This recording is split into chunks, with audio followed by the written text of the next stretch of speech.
Chapter 899. Do you really want to be so cruel? The fog finally begins to lift.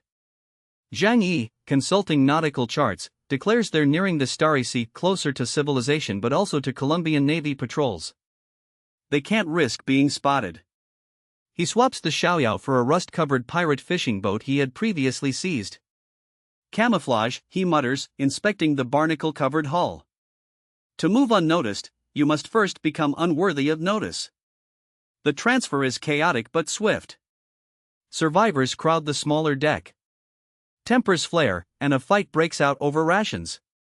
Zhang Yi silences the chaos with a single shot in the air. You want to live? Obey orders. Or get off. He visits the infirmary. A boy there mutters in his sleep about the voice in the water. Zhou Qi confirms others have started dreaming of drowning, of whispers. Zhang Yi closes his eyes. The sea is talking to us. Chapter 900. Go away, go away. Sun Wanqi insists she can negotiate with the pirates spotted on a nearby island. Zhang Yi challenges her, mocking, you're all talk, right? Time to prove your kindness. Caught in her own pride, Sun Wanqi agrees. She's rowed ashore with food as a peace offering.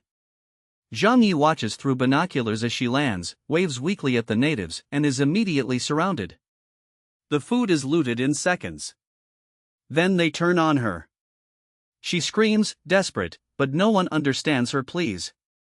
They don't care. The pirates see only a lone woman with soft skin in a land of frost-hardened wives. From the boat, Zhang Yi watches in silence. His crew is horrified. One mutters, shouldn't we? Zhang Yi responds coldly, let her learn what kindness buys in the apocalypse. As the boat pulls away from the island, her screams fade beneath the rising wind. Here is the fully rewritten and expanded batch of summaries for chapters 901 to 905 of the SS Ark from Global Freeze. Each entry has been extended to around 28 to 30 lines, preserving the plot with immersive storytelling, character introspection, and high fidelity to the source. Chapter 901. Shallow Graves in Deep Water. The Gene foam sails into silence. With the horrors of recent parasite attacks barely behind them, Zhang Yi's crew finds no comfort in the calm waters of the Starry Sea. The fog thickens around the hull, suffocating even light. Zhang Yi stands on the deck at dawn, watching faint ripples that never reach shore. Something is waiting, he mutters to himself. His voice, low and grim, is carried off by the salt-laced breeze. Below deck, Zhou Qi tends to Bai Jingyu. Though her vital signs stabilize, her behavior turns more erratic. She occasionally speaks in foreign tongues, muttering numbers or coordinates, none of which make sense. More worrying still, she begins mimicking crew members' voices, sometimes with eerie accuracy. Zhang Yi listens in on one of her episodes, remaining stone-faced. The parasite is more than a beast, he says. It's evolving. Meanwhile, crew morale wanes. Rations grow scarce, sleep is broken by hallucinations, and whispers spread about the thing in the mist. A crewman named Li Feng is found catatonic, having scratched dozens of concentric circles into the floor. When questioned, he only repeats, it's watching. It remembers us. Old Tian runs a check on the sonar grid. Strangely, the signal returns a new object, something massive beneath them, moving with the tide. No known vessel is nearby. Zhang Yi orders all systems into quiet mode. That night, the waters below pulse once. Not a wave. A sound. A message. And Bai Jingyu starts humming a tune no one taught her. Chapter 902. The Leviathan. The early morning silence fractures as the sonar alarm blares. Something titanic is beneath the ship. Old Tian yells from the control room, depth signature unstable, 300 meters wide and growing. Everyone rushes to their posts. On screen, a colossal shadow slides across the seabed like a mountain dragged by current. Then, it surfaces. The creature is nightmarish, part reptile, part biomechanical chimera. Its body glows with faint violet pulses, veins like circuitry coursing across its flesh. Wreckage from sunken ships protrudes from its hide, fused into bone and scale. This is no wild mutant. This is a weaponized monstrosity. It is the Leviathan summoned by John Cadels, the Lord of the Sea. Zhang Yi, watching from the bridge, says nothing at first. Then, he found us. Sooner than expected. Zhou Core stares at the readings. This isn't just a tracker. It's a harbinger. The crew scrambles. Hua Hua the mutant cat deploys into recon mode, leaping onto the observation rails. She stares directly at the beast as if it recognizes her. She hisses something she's never done before. The creature begins to circle, coiling beneath them. It doesn't attack. It waits. Zhang Yi understands it's not alone. Someone is controlling it remotely. And that someone is close. He orders emergency preparations, fusion barriers, spatial anchor points, and resonance calibrators. We strike not to kill, he tells the crew, but to break the tether. Meanwhile, Bai Jingyu begins whispering, he's coming. Zhang Yi whispers back, then let him. Chapter 903, A Spatial Pulse. The air hums with tension as Zhang Yi steps onto the upper deck, activating his spatial core. Purple veins of energy ripple across his arms and converge around his chest, forming a geometric field that vibrates with a low, resonant tone. This is spatial pulse, a precision technique he has perfected to collapse localized space into a weapon. Below the ship, the Leviathan begins to rise. Its sheer bulk causes the sea to part and the gene foam to sway dangerously. Yet Zhang Yi remains still. We fight physics, he says. And we bend it. Zhou Core begins redirecting power to the ship's inertial dampeners. Meanwhile, Fatty Shui and Yang Xia begin evacuation drills, just in case this turns into a full collapse scenario. The spatial nodes Zhang Yi planted across the ship activate. He lifts both hands. A translucent dome expands outward, forming a spherical grid that encompasses both the gene foam and the rising creature. The Leviathan lets out a thunderous roar, but it is distorted, as if its sound is being swallowed mid-air. That's the sign. Zhang Yi folds space, one node at a time. A ripple shoots downward, striking the Leviathan's flank. But instead of exploding, the creature's flesh begins to fold into itself. Bones implode. Skin inverts.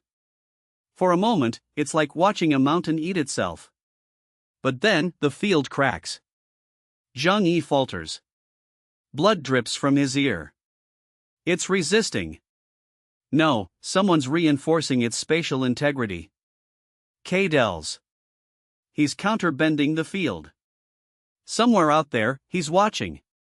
The Leviathan recovers. It dives. The sea swallows it whole again. Zhang Yi lowers his arms, sweat pouring from his brow. We need to finish this, before it finishes us. Chapter 904, Echo Chamber.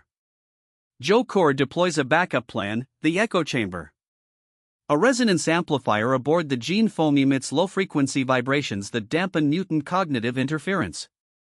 The plan is simple: block psychic transmissions to sever Cadel's control over the Leviathan. As the dampeners engage, crew members report immediate relief. Hallucinations stop. Bai Jingyu stops whispering and slips into a silent, dreamless state.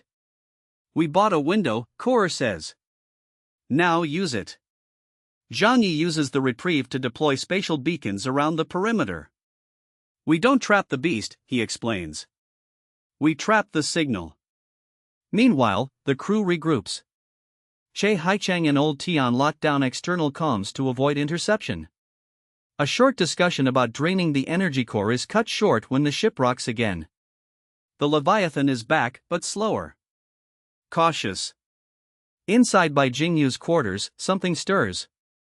She rises from the bed and walks without blinking, eyes clouded over. She reaches the comms panel and taps out 3 tones: low, high, low. Zhang Yi bursts in just in time to see it. She's become a transmitter, he says grimly. Not just a host. They sedate her instantly. Zhang Yi now realizes that the parasite may have never been in full control, it was acting as a conduit for something deeper. Something intelligent. Outside, the fog thickens. The Leviathan begins to circle again. It no longer looks like a beast. It looks like it's listening. Chapter 905, Surface Tension. The crew readies for a final confrontation. The Jin Feng floats still as glass in open water, the Leviathan holding its distance, the air crackling with pressure. Zhang Yi prepares the last spatial trap, a collapse node integrated into the ship's ventral stabilizer, meant to unleash a field strong enough to collapse localized matter. He doesn't explain the full risk. If the pulse is misaligned by even 1 degree, the Jin Feng will implode along with the Leviathan. Bai Jingyu is moved into a containment pod, shielded by layers of lead and energy null fields. Her condition has worsened. She now repeats Cadel's name in a reverent tone, over and over, Cadel's, our Lord of Tides. Zhang Yi gathers the core team, Zhou Ke, Fatty Shui, Yang Xia, Che Haicheng, and explains the contingency. I might collapse with the field. If that happens, take the survivors north.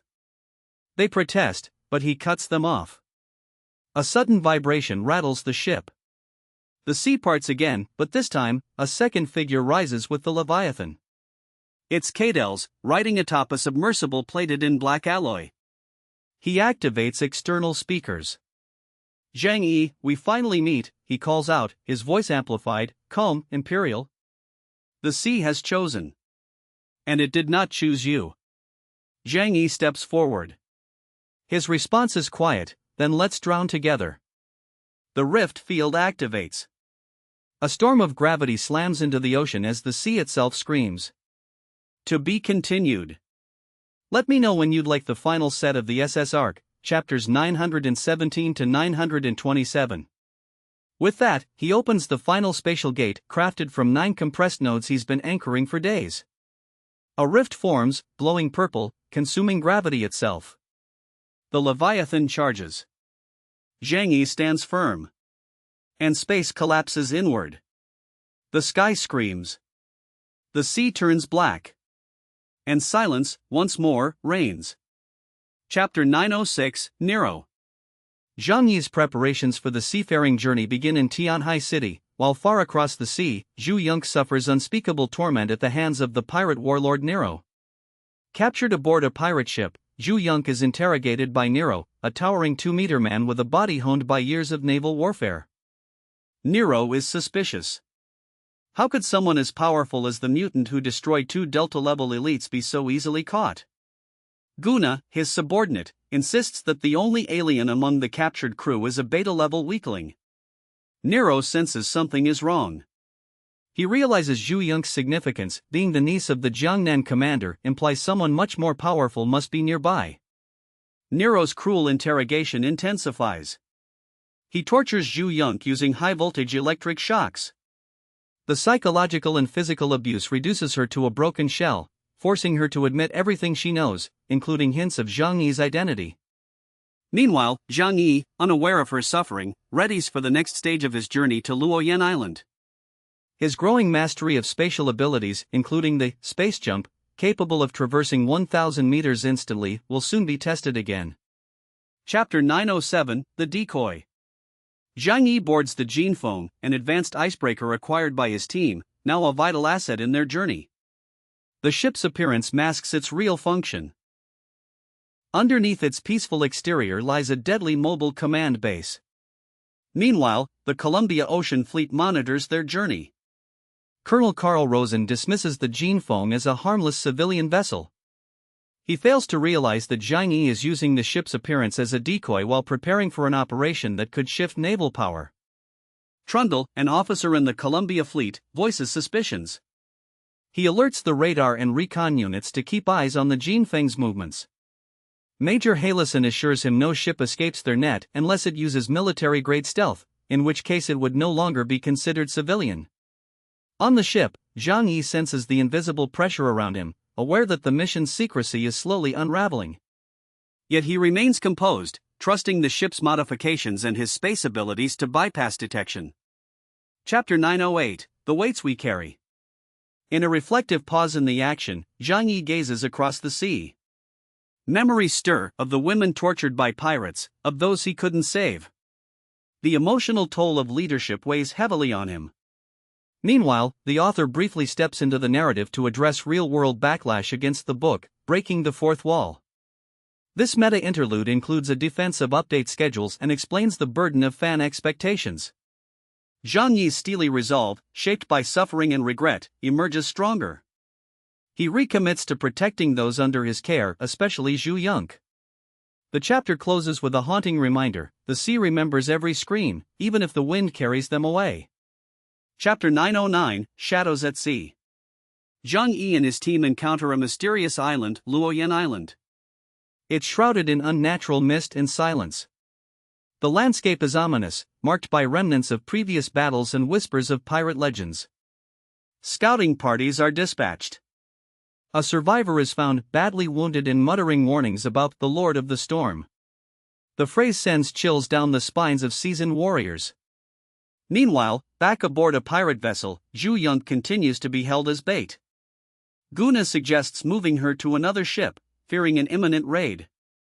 Nero disagrees. He's determined to use her to lure out the true alien. Elsewhere, intelligence reveals that multiple foreign fleets are triangulating the Jinfeng's position, preparing for confrontation. The sea is no longer neutral. Chapter 910, Setting the Trap. Zhang Yi, aware of the enemies lurking at sea, intentionally broadcasts false signals from the Jinfeng. The hope: to bait the pirates and uncover the traitors within their own ranks. Meanwhile, Zhu Yonk's mental state deteriorates. She begins hallucinating her parents and Zhang Yi. The scenes are tender and tragic, her mind trying to preserve hope in the face of relentless cruelty. Nero orders preparations for a public execution. The idea is to force Zhang Yi into acting rashly. Yet Zhang Yi is already setting his own counter-trap. He calls in a favor from a contact in the East China Sea region, requesting Epsilon-level backup if things go south. The war is now psychological. Chapter 911, Sea of Beasts. As Zhang Yi's ship approaches enemy waters, the sea itself rebels. An enormous school of mutated sea beasts forms a blockade. Some resemble sharks with steel-plated jaws, others glow with eerie blue luminescence. Using spatial pulse, Zhang Yi reads the density of their formations. He orders the Jinfeng to fade left and then vanish using a large-scale spacefold, temporarily cloaking them from visual detection. A small scout boat led by Hua Hua, the mutated cat, scouts ahead, leaping across masts and rigging with eerie agility. The feline detects a pirate ambush. The crew brace for impact as cannon fire lights up the sea. Chapter 912, Baptism by Fire. The Jinfeng's anti-air and sonar defenses activate, cutting through the encroaching enemy lines. Yet the real battle is internal. Zhang Yi leads an assault team aboard a pirate destroyer where Zhu Yonk is believed to be held. The fighting is fierce and claustrophobic. Zhang Yi's dimensional slash carves through corridors, while Fatty Shui deploys cryobombs to freeze advancing enemies. Yang Xia coordinates sniper support from the Jinfeng. Zhang Yi confronts Nero's second-in-command and overwhelms him with sheer spatial dislocation, phasing part of the enemy's body into the hull of the ship, killing him instantly. But Zhu Yonk is not found. A fake? Chapter 913, The Devil's Smile. Zhu Yonk is revealed to have been moved. Nero anticipated Zhang Yi's move. Aboard the command vessel of the pirate fleet, Nero watches the battle unfold. His expression is amused. He releases a video feed to Zhang Yi mid-battle, Zhu Yonk in chains, surrounded by explosives, her face hollow. Enraged, Zhang Yi breaks through enemy lines, risking it all. He infiltrates the flightship alone using microfolded space. Confronting Nero directly, Zhang Yi battles the warlord amidst a storm of fire and chaos. Nero uses electric field manipulation and magnetic blasts, nearly overwhelming him. But Zhang Yi unleashes his trump card, Hyperfold Disruption, collapsing a portion of space around Nero's left side. Nero's left arm vanishes into a void. Chapter 914, The Price of Power. Nero stumbles, howling in pain. His control over the ship weakens. But Zhang Yi doesn't kill him, he wants to extract information first. Zhu Yonk, now free, collapses into his arms. Her first words: "You came for me." Meanwhile, Katalais, the ocean mutant lord, becomes aware of Zhang Yi's actions. He begins mobilizing his own fleet. The game is escalating. On the Jinfeng, morale skyrockets. The rescue of Zhu Yonk is seen as a legendary feat, but Zhang Yi remains grim. Nero hinted at a bigger plan, one involving the source of God. He suspects that Nero was only a pawn. Chapter 9:15, Beneath the Waves. The team uncovers encrypted data aboard the pirate ship revealing a rendezvous between Nero's forces and foreign agents. The coordinates point deep into international waters. Zhang Yi decodes fragments suggesting a black gyroscope relic related to the source of God. It's described as the key to unlocking the Ypsilon ceiling. Fatty Shui proposes waiting for reinforcements. Zhang Yi refuses. He knows Catalyze will strike soon and he must get ahead. In a reflective moment with Zhu Yonk, Zhang Yi admits guilt over her suffering. She assures him that his arrival saved her from madness. Even if you were late, you still came. That's all that matters. Chapter 9:16, The Calm Before. The Gene phone undergoes emergency repairs. Rose Teen tends to wounded members. Zhang Yi maps out a three-pronged attack plan: infiltration, extraction, and disruption. Meanwhile, Zhu Yonk trains quietly on the deck. Her strength is returning, but her trauma lingers. She confides in Yang Xinxin about her fears and dreams. Their sisterhood strengthens. Back in the ocean depths, Catalyze personally boards a submarine fortress. He reviews reports about Zhang Yi's progress with disdain. Time to erase the variable, he murmurs. The war is not over. It's just beginning. Absolutely, here is the full batch of immersive, highly detailed summaries for chapters 917 to 922 of the Global Freeze SS arc. Each chapter is expanded to 27 to 30 lines, with attention to emotional tone, dialogue, plot, and atmosphere.